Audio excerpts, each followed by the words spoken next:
지난주에 제가 설교하기 전에 그런 질문을 드렸습니다. 한 주 동안 부활신앙으로 사셨습니까? 아멘이 안 나오네요. 다시 한번 내가 또 질문을 합니다.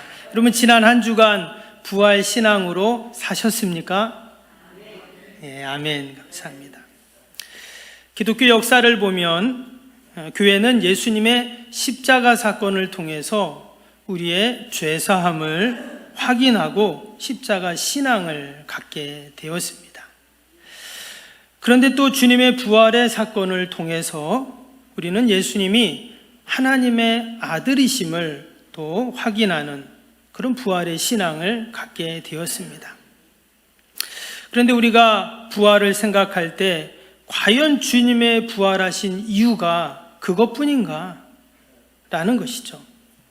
여러분, 기독교 신앙 가운데 부활 신앙은 가장 강력한 신앙이라고 했습니다. 절망과 낙심과 또 포기하고 다 끝났다라고 생각하는 곳에서 다시금 소망이 싹트고, 또한 그 낙심의 자리가 기쁨의 자리, 노래하고 찬양하는 자리로 바뀌는 것이, 여러분, 그것이 바로 부활 신앙인 줄로 믿습니다. 그리고 부활의 증거는 하나님께서 온 자연 만물을 통해서 우리에게 이미 보여주셨습니다. 여러분, 교회 오늘 오시다가 저 교회 입구도 그렇고 우리 예배당 화단에도 보면 여러분, 뭐가 활짝 폈습니까? 어떤 꽃이요? 철쭉이 활짝 폈습니다. 지난번에는 목련꽃이 활짝 폈는데 그 목련이 지니까 벚꽃이 또 활짝 피고, 또 벚꽃이 지니까 철쭉이 활짝 피고, 또 철쭉이 지면 또 뭐가 필까요? 또 장미가 활짝 피겠죠? 참 하나님께서 형형색색 아름다운 꽃들을 이렇게 피게 하십니다. 우리가 그 생명의 신비를 다 알 수는 없지만 여러분, 그 안에 부활의 섭리가 담겨 있는 줄로 믿습니다. 왜냐, 지난 겨울 다 앙상하게 말라 죽은 것 같았던 그 나무 가지에서 여러분, 어떻게 저렇게 아름다운 꽃이 필 수 있을까요? 여러분, 그것이 바로 부활입니다. 우리 주님의 부활도, 또 우리 성도들의 부활도 마찬가지입니다. 여러분, 부활은 교리도 신학도 또 설화도 아닙니다. 부활은 이미 온 우주 만물을 통해서 그 부활을 보여주셨고, 또한 우리의 삶 속에서 날마다 그 부활의 역사들이 일어나는 것, 여러분, 이것이 바로 부활 신앙인 줄로 믿습니다. 아무리 절망의 상황 속에서도 우리가 사망 권세 이기시고 부활하신 그 주님을 의지하고 여러분 믿고 나아갈 때 놀라운 부활의 역사들이 날마다 우리의 삶 가운데 일어날 줄로 믿습니다. 오늘 말씀은 이스라엘 백성들이 지난 40년 동안 광야를 그들이 지나오면서 하나님의 약속의 땅을 바로 앞에 눈앞에 둔 그 모압 평지 앞에서 모세가 마지막 설교를 하는 그러한 내용입니다. 근데 이 말씀을 보면 이 말씀 안에 그 부활의 신앙이 다 녹아져 있는 것을 우리는 보게 됩니다. 오늘 10절을 다시 한번 보시면 10절에 여호와께서 그를 황무지에서 짐승이 부르짖는 광야에서 만나시고 호위하시고 보호하시며 자기의 눈동자같이 지키셨도다. 지난 40년 동안 광야에서 하나님이 어떠한 일을 하셨는가를 보여주시는 그러한 말씀입니다. 황무지에서, 짐승이 부르짖는 광야에서, 거기서 하나님이 하나님의 택한 백성들을 만나시고 호위하시고 보호하시고 지켜주셨다, 이렇게 말씀합니다. 여러분, 동일하게 우리 성도들도 지난 한 주간 동안 우리는 황무지 같은, 짐승이 부르짖는 것 같은 광야에서 우리는 한 주간을 살아왔습니다. 아마 우리 주부들은 마트에 가시면 아마 갈 때마다 깜짝깜짝 놀랄 겁니다. 왜 놀라죠? 왜 이렇게 계속 물가가 오르는가 하는 거죠. 여러분, 마트의 반찬 가격만 오릅니까? 전기세도 오르고 수도세도 오르고 가스비도 오르고 또 버스비 또 택시비, 여러분 다 오르잖아요. 지금을 고물가 시대라고 합니다. 또 고금리 시대죠. 은행에 대출을 받은 분들은 아마 지금 많이 힘들어 하실 겁니다. 취업도 많이 어렵습니다. 또 지난번에 보니까 아이들이 학교를 가는데 어떤 사람들이 음료수를 주는데 거기에 마약을 탔다는 거예요. 다 뉴스를 보셨죠? 무슨 영화에나 나오고 범죄 조직들이나 그렇게 마약을 하는 줄 알았는데 요즘에는 일반인들이 그렇게 마약을 많이 한다는 겁니다. 참 놀라운 일이죠. 여러분 혹시 보이스피싱 아시죠? 제가 한번 기회가 되면 우리 어르신들 한번 이 보이스피싱 피해가 없도록 한번 제가 한번 좀 말씀을 드리고 싶은 그런 마음도 있습니다. 뭐 다들 아시지만 예전에는 전화가 이렇게 오면은 뭐 어디니 뭐 경찰청이니 어디니 이러면서 막 사기를 치고 아니면 뭐 집 아이를 지금 데리고 있는데 하면서 아이의 울음소리를 들려주면서 막 그런 식으로 사기를 쳤잖아요. 그런데 지금은 아주 교묘하게 이 보이스피싱 사기를 친다고 합니다. 아마 여러분들도 그런 문자가 오신 분도 있을 텐데 요즘에는 택배 문자로 이렇게 오는 거예요. 여러분 우리가 얼마나 택배를 많이 합니까 요즘에. 그런데 택배 문자가 왔는데 뭐라고 왔냐면 몇 월 며칠 몇 시에 택배가 오니까 확인해 보십시오. 이런 문자가 온다는 거예요. 그러면 당연히 내가 택배를 시켰으니 확인할 거 아닙니까? 그럼 확인하면 어때요? 또 거기서 그게 지금 제대로 맞는지 배송이 되고 있는지 또 이렇게 거기에 간단한 어플을 누르라고 나온다는 거예요. 그래갖고 그냥 무심코 또 누르는 겁니다. 근데 그 다음이 문제죠. 거기에서 보이스피싱 어플이 내 핸드폰에 깔린다는 거예요. 깔리는 순간 내 핸드폰에 있는 모든 정보가 그 사람들에게 다 연결이 되는 거예요. 그래서 이 사람들이 어떻게 했냐? 그 내 개인 신상 정보를 가져다가 은행에서 통장을 만들었답니다. 근데 요즘에는 본인이 가지 않아도 여러분 내가 핸드폰을 가지고 내 핸드폰으로 통장을 만들 수가 있어요. 그래서 통장을 만들어 가지고 무려 7천만 원을 대출을 받았다는 거예요. 이게 뉴스에 나오더라고요. 제가 그걸 보면서 얼마나 참 깜짝 놀랐는지. 한번 그림을 한번 잠깐 보여주시면 택배 관련 그런 문자, 공공기관 사칭 문자, 또 한번 다른 사진요. 또 아는 지인이나 또 이런 사람들이 또 문자를 보내는데 특히 구정이나 추석 때 뭐 선물을 보낸다는 문자를 보낸다는 거예요. 그러면은 사람들이 누가 나한테 선물을 보냈지 하고는 클릭할 수가 있을 거 아니에요. 그래서 작년 구정 때 무려 17만 명이 저 보이스피싱에 노출이 돼가지고 어려움을 당했다는 거예요. 또 코로나로 인해서 긴급 지원금을 추가 지원금을 준다. 그러면 사람들이 돈을 주네 하면서 또 모르고 클릭을 하고 이래서 피해본 사람들이 그렇게 많다고 해요. 혹시 우리 중에도 그런 분이 있을 수도 있습니다. 또 요즘에 여러분들 다 아시지만 전세 사기 피해가 엄청납니다. 서울, 경기도뿐만이 아니라 대구, 또 대전, 부산, 뭐 대도시 중심으로 전세 사기 피해 당한 분들이 너무나 많습니다. 그런데 그게 이제 시작이고 아직도 많은 아파트들이 미분양이 되면서 이제 올해 내년까지 엄청난 전세 피해자들이 나온다고 합니다. 여러분 그분들은 다 사실 서민이잖아요. 월세 살고 전세 산다는 건 서민인데 참 너무나도 안타깝고 가슴이 아픕니다. 여러분 마치 지금 우리는 이러한 황무지 같은 세상, 짐승이 부르짖는 광야 같은 곳에서 우리는 살고 있습니다. 그럼 어떻게 이러한 광야에서 우리가 무사히 또 평안히 살아갈 수 있을까요? 여러분 감사한 것은 하나님께서 우리를 호위하시고 보호하시고 또 우리를 눈동자같이 지키시는 줄로 믿습니다. 오늘 10절 말씀에 뭐라고 했습니까? 하나님이 우리를 보호하신다 이렇게 말씀하셨어요. 영어 성경에 보면 care for라고 되어 있습니다. 돌본다, 또 관심을 갖고 간호한다 이런 뜻입니다. 하나님이 우리를 보호하시는데 어떻게 보호하시냐? 관심을 갖고 마치 환자를 간호하듯 그렇게 우리를 돌보시고 보호하신다, 이런 뜻입니다. 세심하게 우리를 보호해 주신다는 그런 말씀이죠.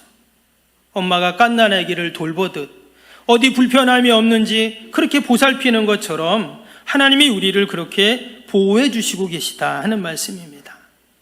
실제로 이스라엘 백성들이 지난 40년 동안 광야를 지나올 때 그런 보호하심을 그들은 경험했습니다. 홍해가 갈라지는 역사를 보았죠. 물이 없을 때 또 하나님께서 물을 주시고, 한 번도 전쟁을 해보지 않은 자들이었지만 전쟁에서 다 승리하고, 광야에서 농사를 진 적이 없지만 아침마다 하나님이 만나를 주셔서 40년 동안 한 번도 그들이 굶은 적이 없고, 또 고기가 먹고 싶을 때는 메추라기를 보내주시고, 그 뜨거운 광야에서 낮에는 구름 기둥으로, 또 추운 밤에는 불기둥으로 하나님이 그들을 보호해 주셨습니다. 여러분, 이처럼 하나님은 우리를 늘 보호해 주시는 우리 하나님이신 줄로 믿습니다. 제가 광야를 한번 가봤는데, 우리나라 사람들은 우리나라인 광야가 없기 때문에 여러분, 광야에 대한 이해가 우리 사실 별로 없어요. 근데 실제 한번 광야를 우리가 가봐야 됩니다. 도대체 광야가 어떤 곳인가? 근데 한번 가봤더니 정말 광야는요, 사람이 살 수 없는 곳입니다. 도무지 사람이 살 수 없어요. 사람이 살 수 없다는 말은 그만큼 많은 위험이 있다는 그런 말이기도 합니다. 그러니까 사람이 안 사는 거예요.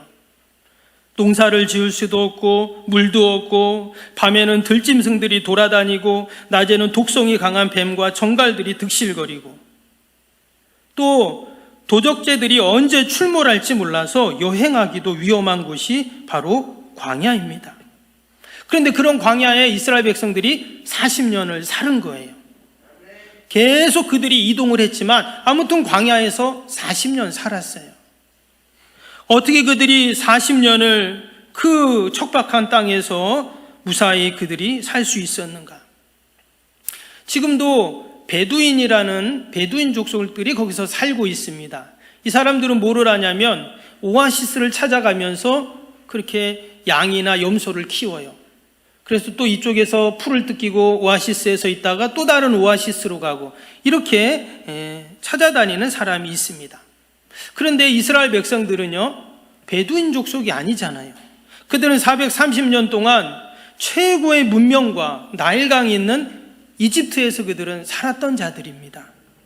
그런 자들이 지금 광야에 왔다는 것은, 그것은 환난의 장소, 고난의 장소, 고통의 장소인 것입니다. 이러한 위험과 어려움이 있는 광야에서, 언제 위험에 노출될지 모르는 그곳에서 어떻게 그들이 무사히 광야를 지나 약속의 땅 앞에까지 그들이 올 수 있었는가? 그것은 오직 하나님이 그들을 보호하시고 지키셨기에 가능했는 줄로 믿습니다. 우리 하나님의 택한 백성들도 다 마찬가지입니다. 그리고 우리는 다 하나님의 보호하심 가운데 있어요. 이미 다 지난 이야기지만 여러분, 코로나19가 처음 시작될 때 어땠습니까? 구룡포 어떤 식당에 코로나 환자가 왔다, 그럼 문자가 딱 뜨면 어때요? 그럼 뭐 식당뿐만 아니라 구룡포가 아주 그냥 조용해지잖아요. 그때 우리 주일 예배도 영상으로 드렸습니다. 근데 지나고 보니까 다 하나님께서 우리를 보호해 주셨다는 거예요. 어려움을 당한 분도 계시고, 또 코로나에 걸려서 죽은 사람도 많았어요. 그러나 하나님께서 저와 여러분을 이처럼 보호해 주시고 여러분 지켜주셨는 줄로 믿습니다. 오늘 말씀 보니까 하나님이 보호하시는데 어떻게 보호한다 그랬습니까? 호위하시며 보호한다, 이렇게 말했어요. 여기서 호위하신다는 말은 사바르라는 단어입니다. 빙빙 둘러서 에워싸서 그렇게 보호한다, 이런 뜻이에요. 마치 TV 사극에 보면 그 호위무사들이 임금을 삥 둘러가지고 그렇게 지키고 보호하는 것처럼 마치 하나님께서 우리를 그렇게 보호하신다는 거예요. 여러분, 유명 연예인들이 다 이렇게 나오면 어떻습니까? 그 옆에 보면 경호원들이 있잖아요. 그렇죠? 경호원들이 보면 막 이렇게 막 선글라스를 끼고 막 양복을 딱 입고 막 건장한 경호원들이, 그 보디가드들이 그 지켜주는 것을 보잖아요. 마치 하나님께서 우리 성도들을 보호하실 때 우리 주위를 빙 에워싸서 우리를 그렇게 보호해 주신다는 겁니다. 때로 우리는 그것을 잊고 살고 또 눈에 안 보이기도 합니다. 그러나 하나님은 여전히 우리를 호위하시며 보호하시는 하나님이신 줄로 믿습니다. 이스라엘과 아람과의 전장이 있었을 때 늘 이스라엘이 승리를 합니다. 그래서 이 아람의 왕이 도대체 어떻게 우리가 전쟁을 하기만 하면 이스라엘이 이기냐, 혹이라도 저 아람의 이스라엘의 첩자가 우리 아람 군대에 또 이 왕실에 있는 것이 아니냐, 이런 얘기를 해요. 그랬더니 신하들이 뭐라고 합니까? 아닙니다. 우리가 어떤 계획만 짜면 어떻게 알았는지 이스라엘에 엘리사라는 선지자가 있는데 마치 그가 그것을 다 알고는 이야기를 해주는 바람에 우리가 번번이 전쟁에서 집니다. 그랬더니 아람 왕이 화가 나가지고 당장 그 엘리사 선지자를 잡아오러 하죠. 알고 봤더니 도단성에 엘리사가 있는데 큰 군대를 이끌고 아람 군대가 쳐들어갑니다. 그때 이 엘리사의 사환이 그것을 보고는 깜짝 놀래가지고 혼비백산이 됩니다. 그리고는 엘리사에게 주인님, 큰일 났습니다. 아람 군대가 이 성을 삥 둘러쌌습니다. 이제 우린 죽었습니다. 그때 엘리사가 뭐라고 말합니까? 엘리사가 열왕기 하 6장에 보면 16절에 이릅니다. 대답하되 두려워하지 말라. 우리와 함께한 자가 그들과 함께한 자보다 많으니라. 무슨 말입니까? 지금 저 아람의 군대보다 우리와 함께한 자들이 더 많다. 17절에 보니까요, 여호와여 원하건대 그의 눈을 열어 보게 하소서 하니 여호와께서 그 청년의 눈을 여심해 그가 보니 불말과 불병거가 산에 가득하여 엘리사를 둘렀더라. 여기 보면 맨 밑에 둘렀더라라는 단어가 나오죠. 이게 오늘 신명기 32장에 나오는 사바드와 같은 단어입니다. 빙 둘러서 에워싸서 지키는 그 모습이, 아람 군대가 어마어마하게 왔습니다. 그러나 하나님의 군대와는 비교할 수도 없는 거죠. 사환은 눈을 뜨고 있었지만 보지 못했습니다. 왜? 영적인 눈이 닫혀 있었기 때문이죠. 그러니까 육적인 눈에 보이는 아람 군대만 보이는 겁니다. 그때 엘리사가 기도를 하니까 그 사환의 영적인 눈이 확 열려가지고 불말과 불병과 하나님의 군대를 보았다라는 것이죠. 근데 뭘 봤다고요? 하나님께서 하나님의 천군 천사를 보내셔서 엘리사를 꼭 지키시는, 호위하시는 그 은혜를 본 것입니다. 이런 우리가 믿음의 눈을 열고 영적인 눈을 활짝 떠서 하나님께서 늘 우리를 호위하시고 보호하시는, 여러분, 그 은혜를 우리가 경험할 수 있기를 축복합니다. 내가 광야 한복판에 있어도 하나님이 우리를 호위하시면 여러분, 털끝 하나 다치지 않고 우리는 승리할 수 있습니다. 시편 5편 12절에 보면 여호와여 주는 의인에게 복을 주시고 방패함과 같이 은혜로 그를 호위하시리이다. 이사야 52장 12절에도 여호와께서 너희 앞에서 행하시면 이스라엘 하나님이 너희 뒤에서 호위하시리니 그랬어요. 하나님 우리를 앞에서 뒤에서 호위하신다. 시편 121편 7절 8절에도 여호와께서 너를 지켜 모든 환난을 면하게 하시며 또 내 영혼을 지키시리로다. 여호와께서 너의 출입을 지금부터 영원까지 지키시리로다. 하나님께서는 마치 우리를 방패처럼, 이런 방패가 어떻습니까? 방패 뒤에만 있으면 안전하잖아요. 방패처럼 나를 지켜준다는 거예요. 앞에서 뒤에서 다 방패로 딱 나를 막아주신다는 거예요. 심지어 너의 출입을 지금부터 영원까지. 실제로 이스라엘 백성들이 지난 40년 동안 광야에 첫 발을 내딛는 그날부터 광야를 벗어나는 마지막 날까지 하나님은 그들을 호위해 주셨습니다. 내 눈에 보이든 안 보이든 여전히 하나님은 마치 우리를 호위무사처럼 우리를 그렇게 보호해 주시는 우리 하나님이신 줄로 믿습니다. 또 한 가지 황무지와 짐승이 부르짖는 광야 같은 세상에 사는 우리에게 하나님은 어떻게 보호하셨냐면 자기 눈동자같이 지켰다. 오늘 10절 마지막 부분에 보니까 나오죠. 자기의 눈동자같이 지키셨도다. 여기서 지키신다는 말이 나차르라는 단어입니다. 지키다, 보호하다, 망을 보다, 경계하다 이런 뜻이에요. 마치 보초를 서서 그렇게 꼭 지키시는 것을 연상하는 그런 단어예요. 마치 하나님이 직접 나를 지키기 위해서 보초를 서 계시고 경계하신다는 거예요. 특별히 눈동자같이 지킨다 그랬습니다. 여러분, 눈동자가 뭡니까? 어떤 분이 이것을 이야기하는데 그렇게 말하더라고요. 하나님께서 사람을 만드실 때 이 두개골에다가 큰 구멍 2개를 뻥 뚫어놨답니다. 그리고 그 안에다가 눈을 딱 안에다가 간직해 놨다는 거예요. 눈이 얼마나 중요한지. 근데 그것만으로는 뭐가 또 부족했는지 하나님께서 이번에는 눈을 보호하시기 위해서 눈에다 자동 샷터를 달아놨어요. 눈꺼풀을 만들어 놓으셨고 뭔가 들어오기만 하면 어때요? 깜빡 하면서 아무것도 못 들어오게 그렇게 지켜준다는 거예요. 참 놀랍죠? 그것뿐만 아닙니까? 눈에 또 눈물샘을 두셔서 눈이 더러워지면 자동으로 세척을 싹 해버리시. 그러면 또 그 물이 어떻게 됩니까? 앞으로 나오든 뒤로 나가든 아무튼 하나님이 또 그 물도 다 하수구를 만드셔가지고 다 빠져나가게 하신다는 거예요. 여러분, 하나님이 우리를 오늘 말씀에 지키시는데 어떻게 지키시냐? 자기 눈동자같이 그렇게 지켜주신다는 거예요.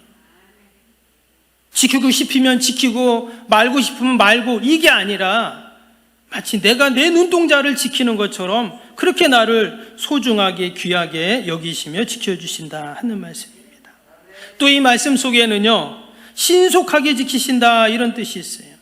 마치 눈에 뭐가 들어갈까 봐 계속 눈꺼풀이 깜빡깜빡 거리는 것처럼 조금이라도 불순물이 들어가지 않도록 상처를 입지 않도록 그렇게 지키신다는 거예요.